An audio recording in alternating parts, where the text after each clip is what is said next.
বন্ধুরা আবারও চলে আসলাম বিয়ের সেই ভিডিওগুলো নিয়ে, যেগুলো এখনও তোমাদের কাছে শেয়ার করতে বাকি আছে।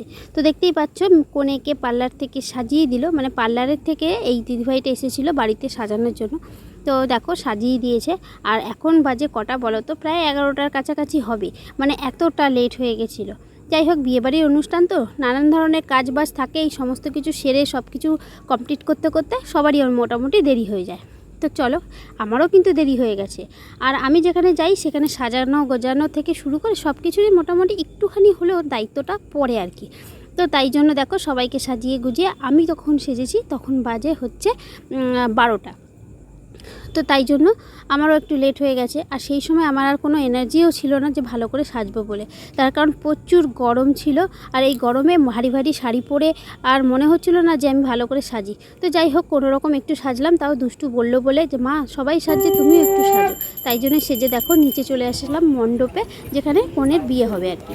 তো এখানে একটু বসে থাকার পর যখন দেখছি যে 12টা 15 হয়ে গেছে, আমি ভাবলাম যে না, এখন দুষ্টুকে খাইয়ে দিতে হবে, না হলে অনেকটাই রাত হয়ে গেছে আর দুষ্টু শরীর খারাপ করবে। তো তাই জন্য কি করেছিলাম, আর বিয়েটা না দেখে চলে গেছিলাম দুষ্টুকে নিয়ে, আমিও বসে গেছিলাম খেতে। তো এরপর তোমাদের দেখাবো যে কি কি মানে খেতে বসে গেছি আর কি, এটাই তোমাদের কাছে দেখাবো। আর বিয়ের ভিডিও না সেরকম কোনো শ্যুট করা আমার হয়নি, তো যতটুকুই পেরেছি তোমাদের কাছে দেখানোর চেষ্টা করেছি। দেখতে থাকো বিয়ের ভিডিওটা লাস্ট পর্যন্ত স্কিপ না করে, আশা করি তোমাদের ভালো লাগবে।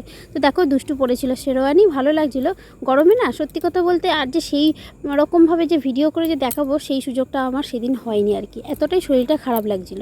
যাই হোক, দেখো সবাই মিলে খেতে বসে গেছিলাম।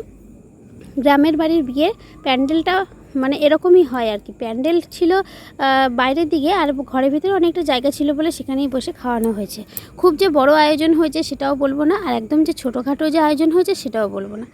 তো চলো বন্ধুরা, বিয়ের ভিডিওর কিছু ক্লিপ তোমাদের কাছে শেয়ার করছি, দেখতে থাকো পুরো লাস্ট পর্যন্ত, আশা করি তোমাদের ভালো লাগবে। আর যদি ভালো লাগে তাহলে একটা লাইক করে দেবে আর কমেন্ট করে বলবে আজকের ভিডিওটা কেমন লাগছে। তোমাদের আগেই বলেছিলাম যে গ্রামের দিকের বিয়ের একটু আলাদা নিয়ম আছে। তো যাই হোক, নিয়মগুলো তোমরা দেখলেই বুঝতে পারবে। আর এই যেখানে বলেছিলাম না, এখানে এই দেখো এই জেঠিমা বসে আছে, উনি হচ্ছে কন্যাদান করবে। তো চলো বন্ধুরা, বেশি বকবক না করে আর ভিডিওর ক্লিপগুলো তোমরা দেখে নাও। ভিডিও তো সেরকমভাবে করতে পারিনি, তবে কিছু ফটো শ্যুট করা হয়েছিল, সেগুলোই তোমাদের কাছে শেয়ার করছি। তো চলো লাস্ট পর্যন্ত সাথে থাকো।